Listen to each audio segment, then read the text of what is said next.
Nous sommes aujourd'hui avec Lisa et Alex qui sont les nouveaux responsables du centre culturel de Chapelle-l'Erlémont. Alors Lisa, elle est directrice de ce centre depuis quelques mois. Alors on va essayer de définir un peu les rôles. Le rôle de la directrice, c'est quoi? C'est directeur, animateur, directrice, animatrice, c'est quoi exactement? Donc c'est animatrice-directrice, le bon terme. C'est-à-dire qu'il y a tout un côté gestion de projet, animation, organisation des activités, mais aussi un côté programmation des spectacles. Et puis il y a tout le côté gestion d'ASBL, le côté administratif.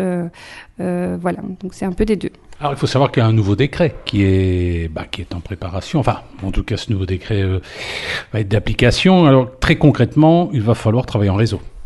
Il va falloir travailler en réseau avec les acteurs locaux sur Chapelle, mais aussi avec d'autres partenaires, d'autres centres culturels.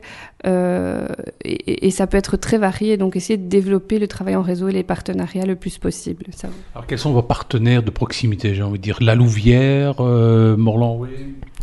On travaille avec le centre culturel régional de la Louvière, mais c'est vrai qu'il y a aussi Morlan-Way, Manage, Senef qui est assez proche. Donc voilà, pour les centres culturels en tout cas. Nous sommes avec Lisa et Alex qui sont c'est la nouvelle équipe du centre culturel de Chapelle-l'Erlémont. Alors Alex, au niveau de la programmation, comment on fait pour constituer une programmation dans un centre culturel comme celui de Chapelle?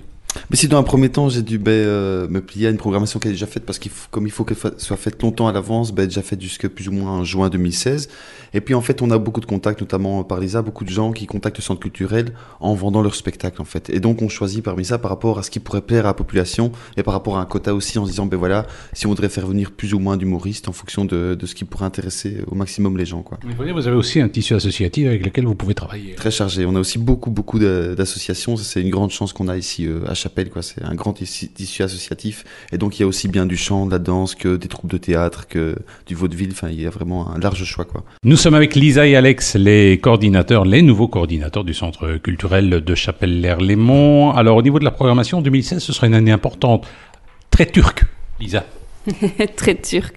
Oui, donc le 22 janvier, nous organisons un spectacle de musique turque en faisant venir un orchestre d'Istanbul, parce que l'année 2015 et 2016, c'est l'année d'Europalia Turquie.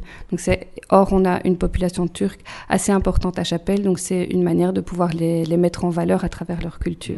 Alors vous avez donc toute une série d'activités. Il faut savoir que sur Chapelle, il y a beaucoup de nationalités, plus de 50 nationalités. Il y a du boulot.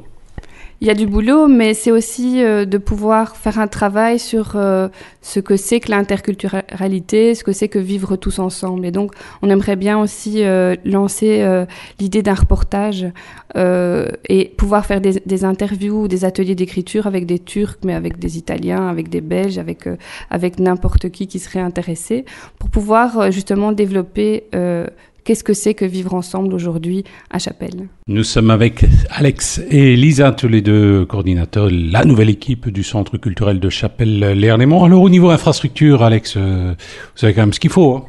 Oui, c'est pas mal. Puis ici aussi, il y a un grand projet qui va commencer normalement dans 6 mois. Donc en fait, c'est quelque part, on va refonder le centre culturel par rapport à l'agrandissement d'une première salle, quoi. Et on a aussi beaucoup de chance par rapport à l'infrastructure entre nous, c'est que on est une nouvelle équipe, comme vous venez de dire, et donc on a plein de choses qu'on peut mettre en place pour le coup. Et donc ça, c'est... Alors ça dit, la salle pour le moment, elle est attachée à l'hôtel de ville.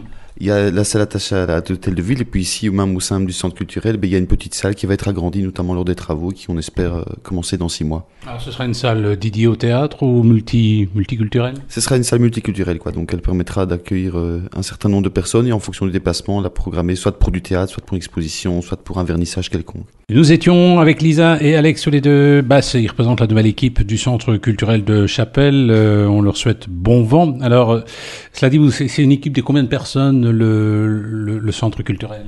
Pour le moment, on est 4. Enfin, avec des gens qui sont pas temps plein, mais qui circulent autour, qui s'occupent aussi du bar pendant les spectacles, ou d'ailleurs on les salue parce qu'ils sont importants. On sait pas ce qu'on ferait sans eux, mais je vais dire 4 temps plein au sein de l'équipe.